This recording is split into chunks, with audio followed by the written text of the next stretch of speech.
আমাদের মাসুদ মোল্লা মুজাহিদি সাহেব বাড়ি ঘাটিয়ারা কোথায় আসছেন আমার ভাইজানের সাথে সফর সঙ্গী হয়ে। বিশেষ করে উনি আমাদের তরুণ সুন্নি ইমাম উলামা পরিষদের যুগ্ম সাধারণ সম্পাদক আমার ভাই মাসুদ মোল্লা মুজাহিদি সাহেব। তিনি আখাউড়াতে আমার শ্রদ্ধাভাজন বড় ভাই ওনার পরিচালনায় একটি হিফজখানা করতেছেন, আলহামদুলিল্লাহ বলবেন না।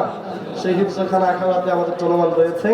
আমার ভাই যান ওনার আব্বা নাই, ওনার আব্বার জন্য আপনাদের এই মসজিদে উনিও দিবেন 5 বস্তা সিমেন্ট। জুড়ে বলেন মারহাবা।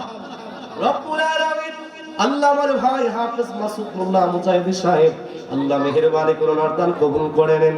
আল্লাহ ওনার আব্বার কবরের জাযা আপনি দান করে দেন।